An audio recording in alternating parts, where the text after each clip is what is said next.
하나님의 말씀은 마태복음 7장 15절입니다. 말씀을 봉독해 드리겠습니다. 거짓 선지자들을 삼가라. 양의 옷을 입고 너희에게 나오나 속에는 노략질하는 일이라. 아멘. 오늘 본문의 말씀은 예수님께서 하신 그런 말씀인데요. 예수님 당시에 거짓 선지자들이라고 하는 것은 바리새인과 서기관들입니다. 바리새인과 서기관들이 예수님 당시에 거짓 선지자들입니다. 오늘 본문에서 예수님은 바로 그들을 조심하라 그렇게 말씀을 하고 계십니다. 바리새인과 서기관들은 겉으로는 거룩해 보였지만 실상은 그 마음에 탐욕이 가득한 그러한 자들이었습니다. 마태복음 6장 5절에 또 너희가 기도할 때에 외식하는 자와 같이 되지 말라. 저희는 사람에게 보이려고 회당과 큰 거리 어귀에 서서 기도하기를 좋아하느니라 라고 하였습니다. 여기 외식자들이라고 하는 것은 이제 바리새인과 서기관들이죠.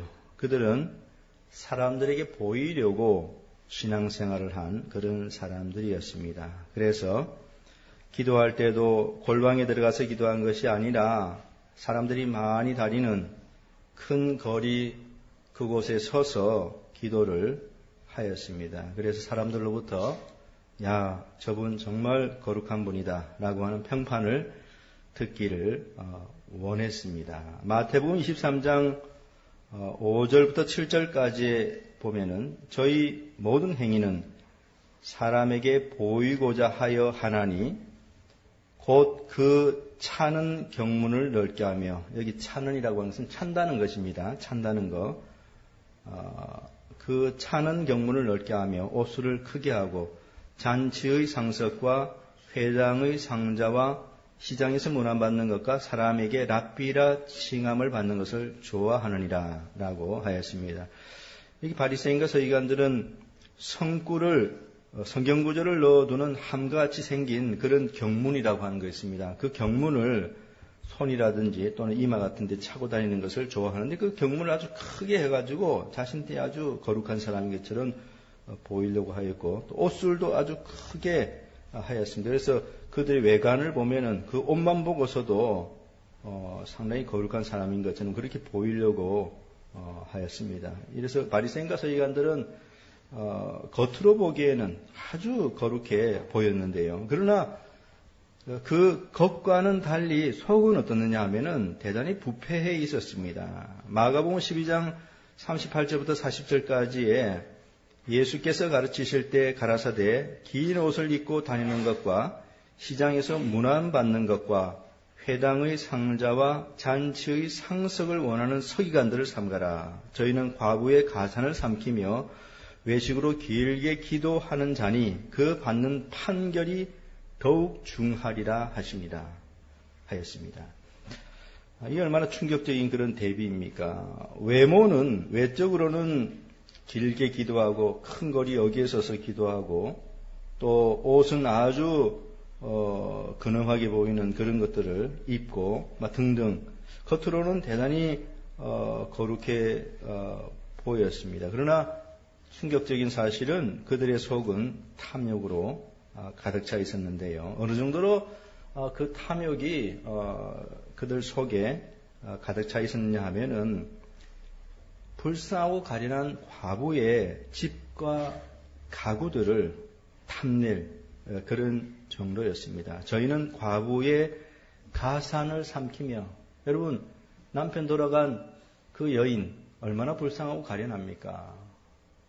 재산이 있는데 해도 어느 정도 있겠습니까? 그런데 그것을 탐낼 정도로 그들은 아주 탐욕적인 그런 사람들이었습니다. 마태복음 23장 25절에 화 있을 찐저 외식하는 서기관들과 바리새인들이여 잔과 대접의 겉은 깨끗이 하되 그 안에는 탐욕과 방탕으로 가득하게 하는도다 라고 하였습니다. 오늘 본문에서 예수님은 바로 이러한 거짓 선지자들을 조심하라고 그렇게 말씀을 해 주신 것입니다.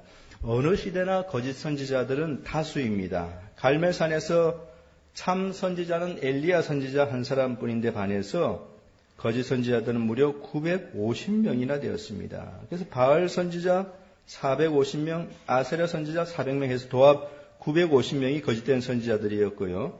거기에 반해서 엘리야 선지자, 참 선지자는 오직 한 명 뿐이었습니다. 이처럼 구약시대에 보면은 다수가 거짓된 그런 사람들이었습니다. 이것은 신약시대에 와서도 별반 달라지지 않습니다. 요한일서 4장 1절에 사랑하는 자들아 영을 다 믿지 말고 오직 영들이 하나님께 속하였나 시험하라.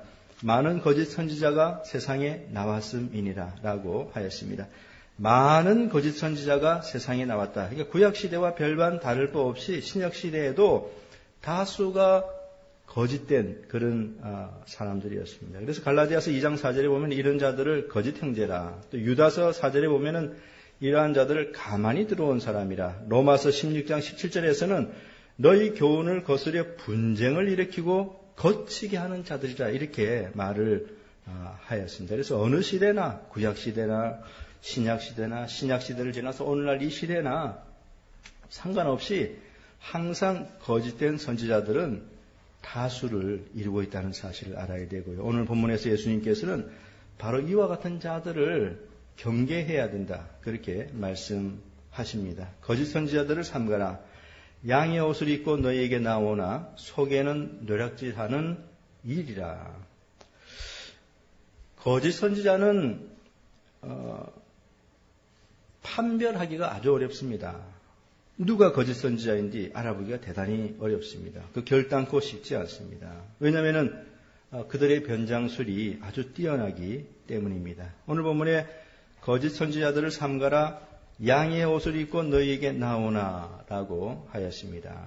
여기 거짓 선지자들은 변장을 하고 찾아온다. 그렇게 예수님께서 말씀을 하셨습니다.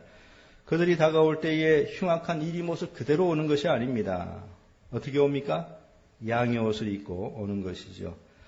그들이 머리에 뿔을 달고 다가온다면은 그들의 정체를 금방 우리가 알 수 있습니다. 그러나 절대로 그렇게 하지 않고요. 자신들의 정체를 철저하게 숨기고 위장을 하는 것입니다. 그래서 흉악한 이리가 양의 옷을 입고 오는 것입니다. 겉으로는 온화하고 친절하고 친근하게 보입니다. 그러나 그 속에는 뭐가 있습니까? 무서운 이리가 있는 것이죠.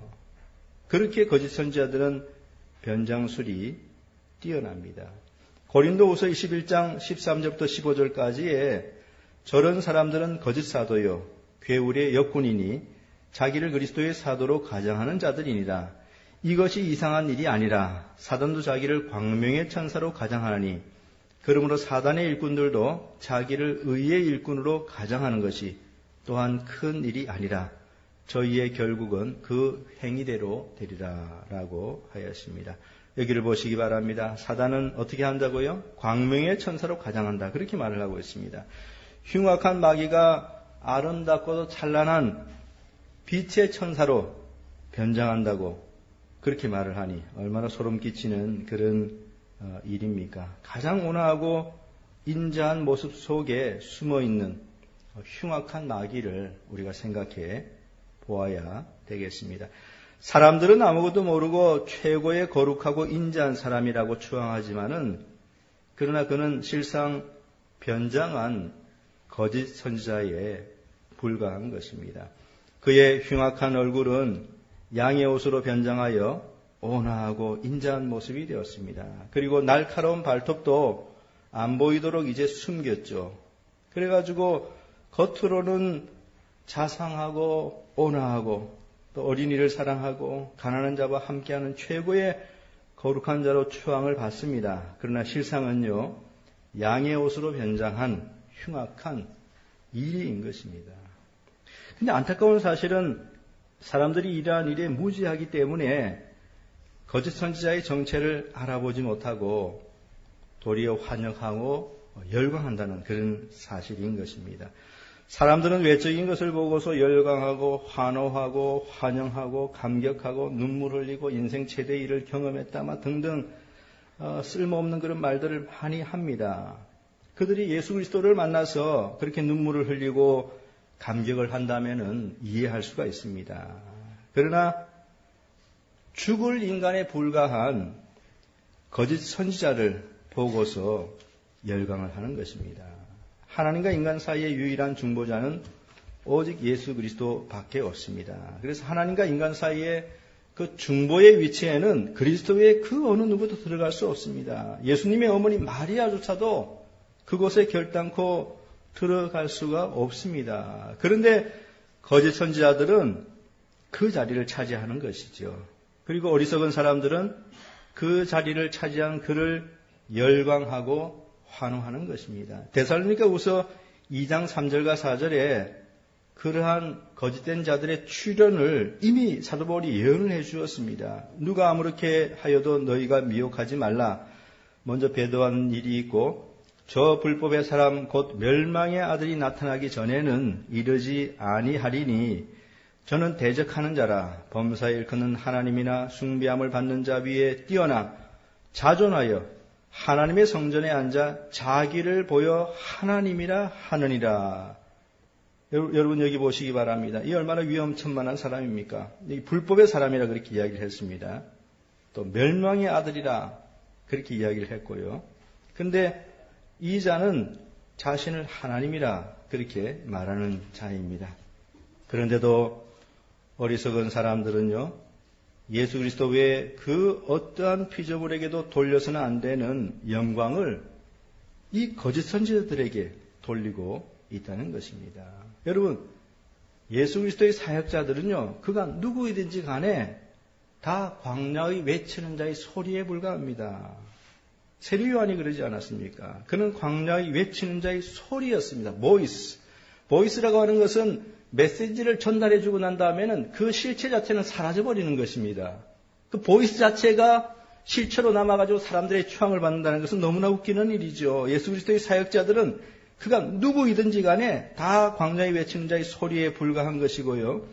그리스도에 관한 메시지를 전하고 난 다음에는 즉시 그 존재는 사라져버려야 됩니다. 사람들에게서 잊혀져 버려야 됩니다. 없어져 버려야 됩니다. 그리고 오직 그리스도만 드러나야 되는 것이죠. 그리스도만이 영광을 그래서 받아야 되는 것이고요.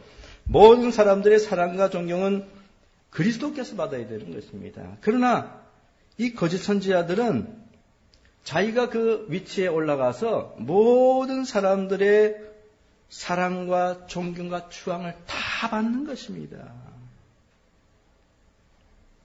철저하게 자신을 위장하고 있기 때문에 그러한 일이 가능한 것이지요. 거짓 선지자들을 판별하는 것은 대단히 어렵습니다. 특별히 외모를 통해서 그가 참 선지자인가 거짓 선지자인가 이거 분별한다는 것은 불가능한 그런 일입니다. 왜냐하면 양의 옷을 입고 오기 때문에 그렇습니다. 그렇기 때문에 그들의 무슨 행동이나 외모를 통해서 그들의 진위를 절대로 판단할 수 없는 것입니다. 그런데도 불구하고 어리석은 이 우매한 사람들은요, 온통 거짓 선지자들의 외모에만 관심을 기울입니다. 그래서 그러한 자들이 낡은 구두를 신었다.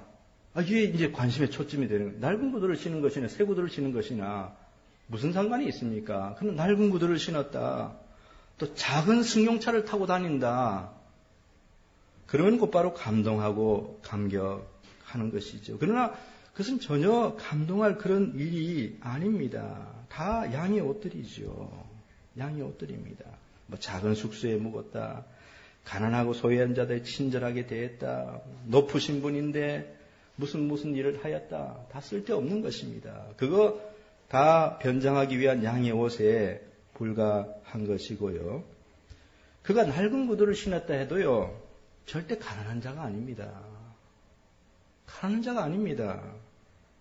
그가 작은 숙소에 묵었다 해도 돈 없는 자가 아닙니다. 이미 그는 그리스도의 지위를 강탈해가지고 세계 최고의 부를 축적한 그러한 자들입니다. 그리스도의 지위를 탈취해가지고 세계 최고의 부를 지니고 있는 사람이 낡은 구두 한 번 신었다고 그게 무슨 관심거리가 되겠습니까? 그 관심 기울일 필요가 하나도 없는 것입니다. 최고급품의 양의 옷을 입고 있기 때문에 안타까운 사실은요, 아무도 그의 정체를 파악하지 못하는 것이죠. 사랑하는 성도 여러분, 여러분들은 어떻습니까? 거짓 선지자의 정체를 잘 알고 있는 지혜로운 성도들입니까? 아니면은 쏘가 넘어가는 미련하고도 우매한 그런 성도들입니까? 그렇다면은 양의 옷을 입고 변장을 잘해서 다가오는 그 거짓 선지자들의 정체를 우리가 어떻게 간파할 수 있겠습니까? 그 간파할 수 있는 비결은 과연 무엇입니까? 그것은요, 바로 이런 것입니다. 그들의 입술에서 나오는 말, 메시지, 그걸 들어봐야 됩니다. 겉으로 외모, 행동 다 쓸데없습니다. 그건 변장이기 때문에 쓸데없어요. 그들의 입술에서 나오는 그 말을 잘 들어보아야 됩니다. 그들의 외적인 모습에는 조금도 눈길을 주지 말아야 됩니다. 중요한 것은요, 그들의 입에서 나오는 말인 것이죠. 존 라이는 이렇게 말을 하였습니다. 신앙에 있어서 설교자로부터 들은 말이기만 하면 어떤 것이든 기꺼이 믿으려고 하는 사람들이 많이 있다. 그렇죠, 그죠? 신앙에 있어서 설교자로부터 들은 말이기만 하면 어떤 것이든 기꺼이 믿으려고 하는 사람들이 많이 있다. 그들은 설교자도 평신도만큼 실수한다는 사실을 까맣게 잊어버린다. 그러나 설교자들이라 해서 완전한 사람은 아니다. 그들의 가르침은 반드시 성경과 비교되어 조화를 이루어야만 한다.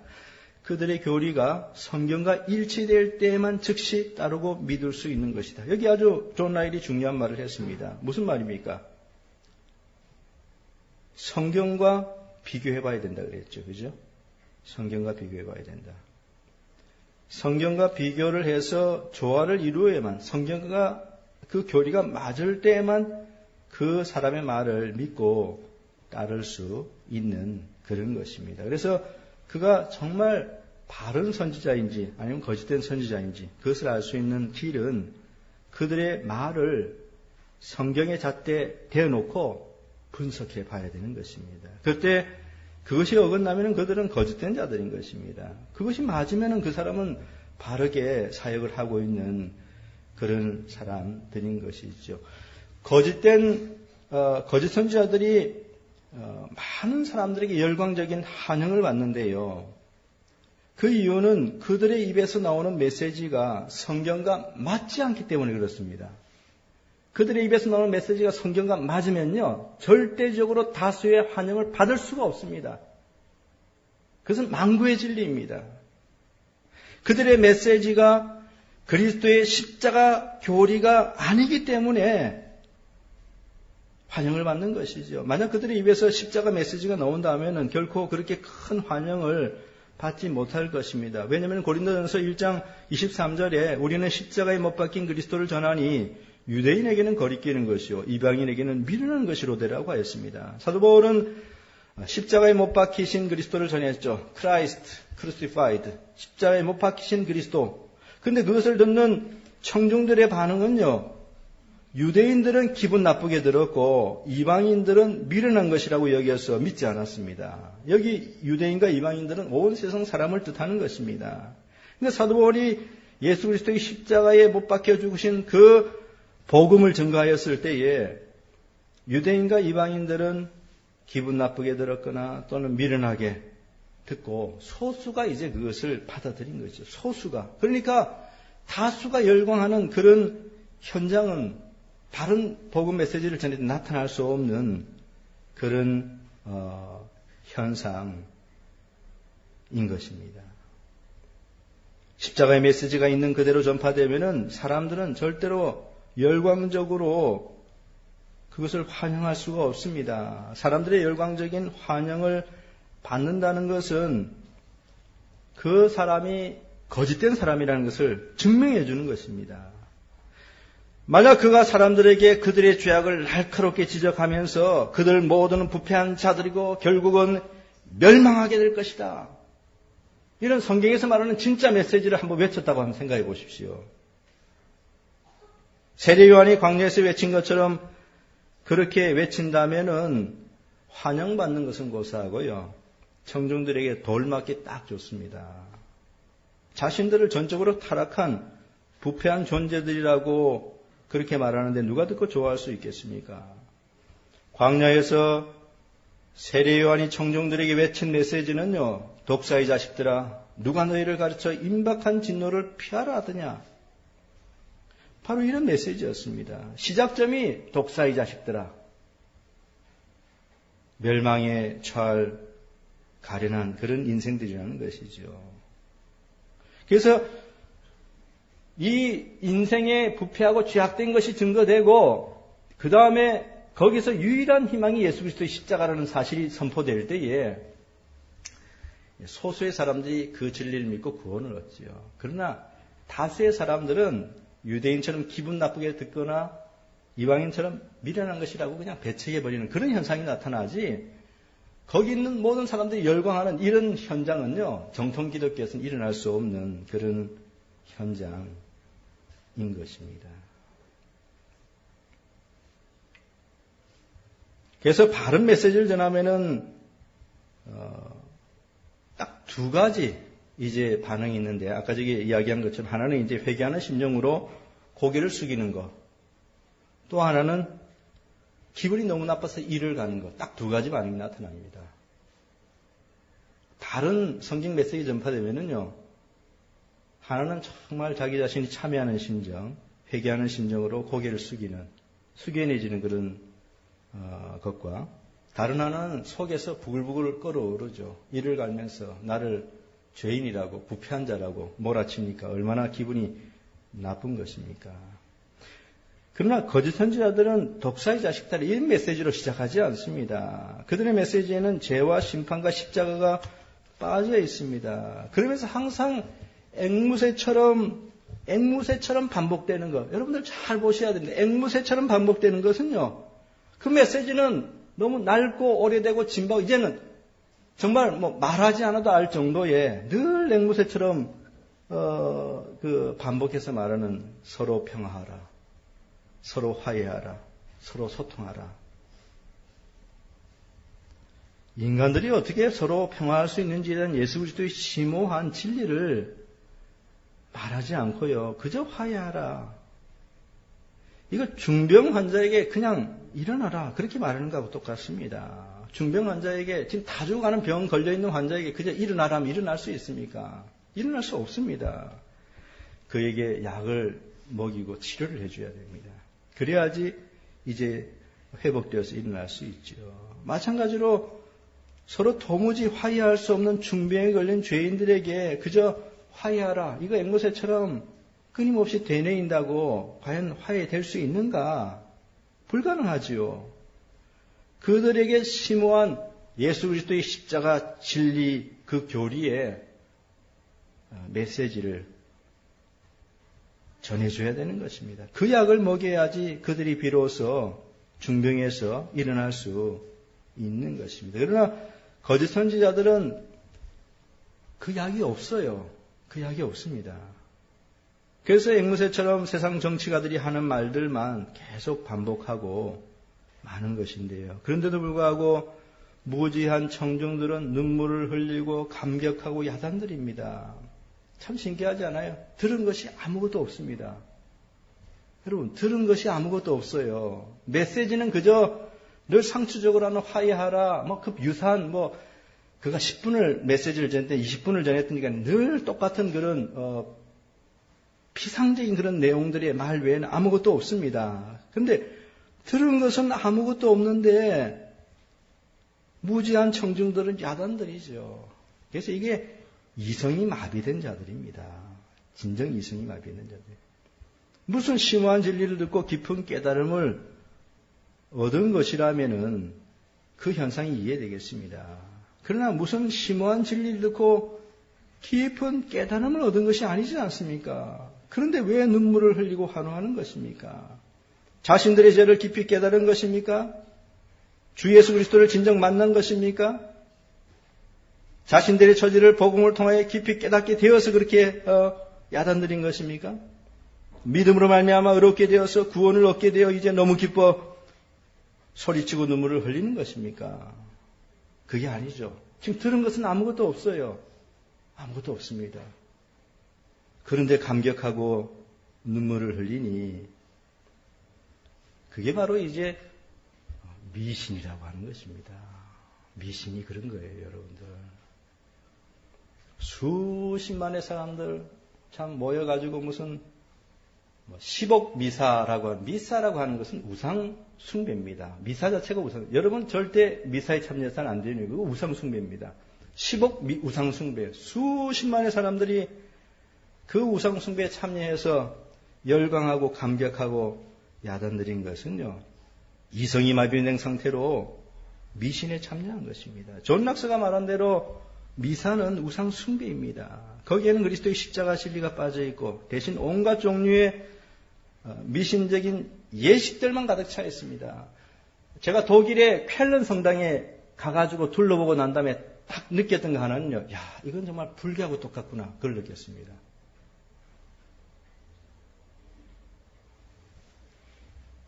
끔찍한 우상 숭배이지요.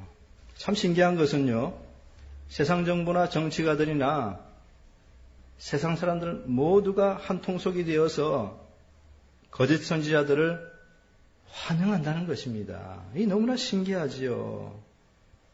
왜냐하면 세상은 그리스도를 환영할 수가 없는 것이거든요. 이사야서 53장 1, 2절이 무엇을 예언해 주었습니까?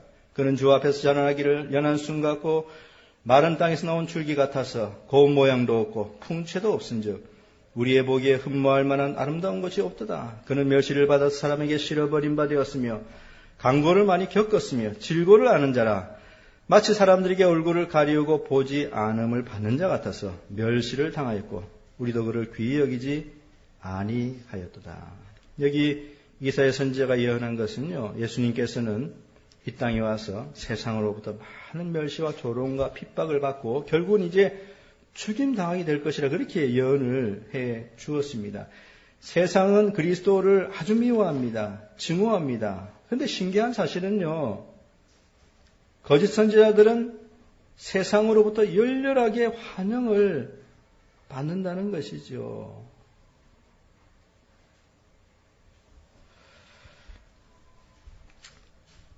참 그래서 그렇게 환영하는 청중들을 보면은 참 너무나 무지하고 안타깝고 어리석다.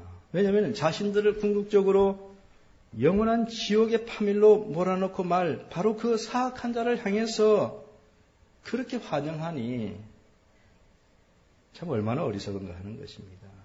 다 이 정체를 분간하지 못해서 그런 현상이 생기는 것입니다.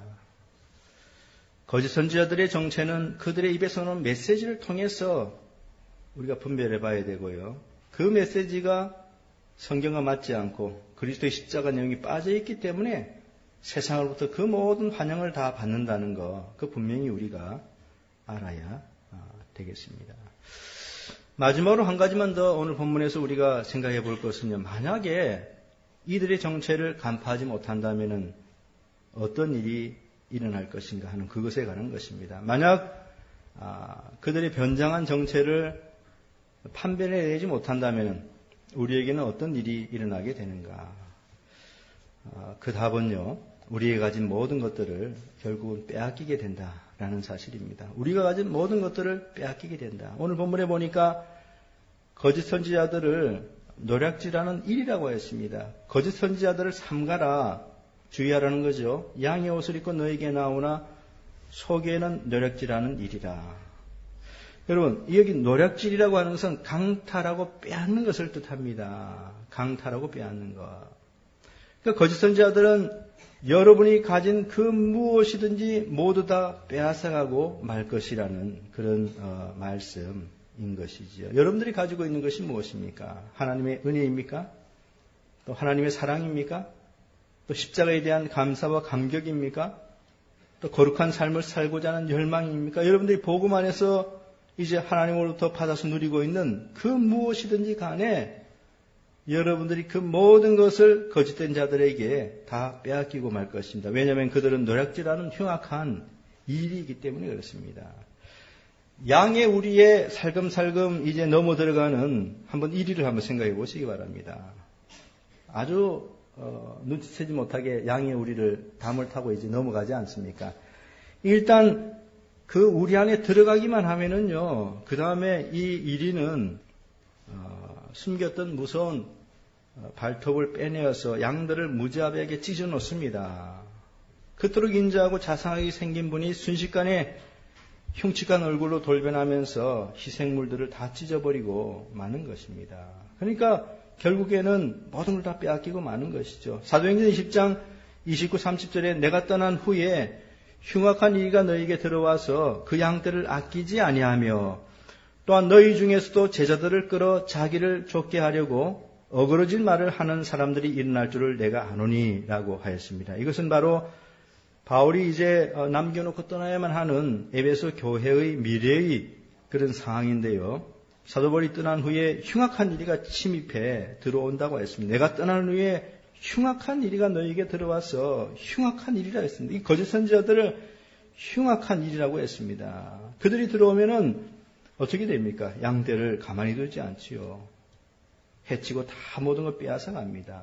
그래서 결국은 거짓 선지자들을 분별하지 못하는 그런 사람들은 영적으로 이제 아무것도 없는 그런 사람이 되고 말 것입니다.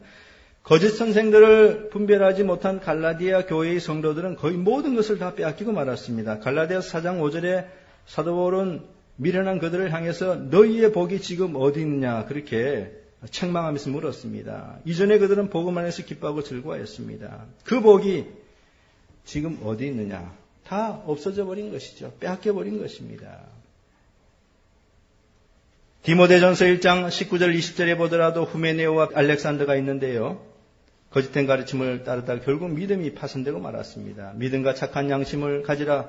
어떤 이들이 이 양심을 버렸고 그 믿음에 관하여는 파손하였느니라. 그 가운데 후메네오와 알렉산더가 있으니 내가 사단에게 내어준 것은 저희로 징계를 받아 회방하지 말게 하려 함이니라 라고 하였습니다. 거짓 선지자들을 분별하지 못하면 결국 믿음이 무너지고 영적인 파산자가 된다는 사실을 우리가 알아야 되겠습니다. 거짓 선지자들을 삼가라. 양의 옷을 입고 너에게 나오나 속에는 노력질하는 일이라. 이제 말씀을 맺도록 하겠습니다. 이번에 우리나라에 로마 카톨릭의 교황이 방문하여서 온 나라가 떠들썩거리고 있는데요.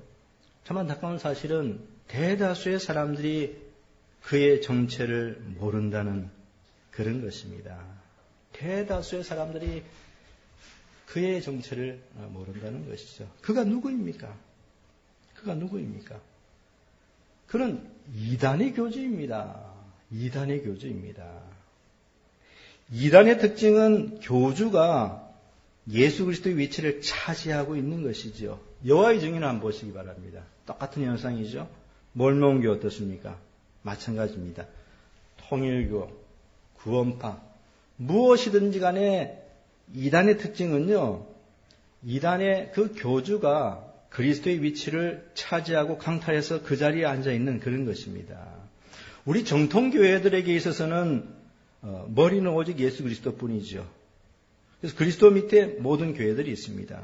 그리스도 밑에 모든 성도들이 있습니다. 모든 성도들은 그리스도 밑에 계층이 없어요. 다 평등합니다.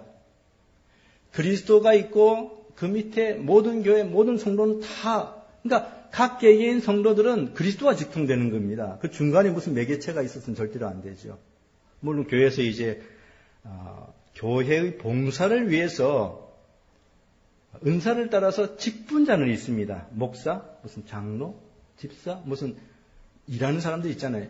그것은 은사를 따라서 직분으로서 교회의 봉사를 위해서 있는 그런 거지 그 자체가 계층이 아니에요. 목사가 위에 있고 성도는 밑에 있고 하는 그런 계층이 아닙니다. 다 동일하지만은 물론 이제 목회자가 말씀을 전하기 때문에 존중받는 그런 위치에 있는 것은 당연한 것이죠. 그러나 그것이 계급은 절대로 아닌 것입니다. 우리 정통 교회에서는 머리는 오직 예수 그리스도 밖에 없고요. 모든 성도들은 그리스도 앞에 동등합니다. 동등합니다.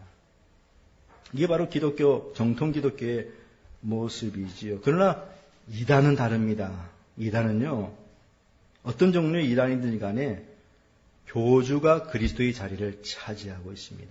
그래서 로마 카톨릭 교회, 이단 교회 같은 경우에는 교황이 그리스도의 자리를 강탈해서 차지하고 있고 우매한 사람들은 교황을 신 모시듯이 그렇게 이제 모시고 또 교황에게 열광합니다.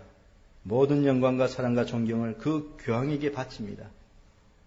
정말 그 현상을 보면은요, 우상 숭배라는 게 진짜 이렇게 무섭구나. 그 죽을 인간에게 그 사람도 몇십 년 더 있으면 죽습니다. 신 아니에요. 신 아닙니다.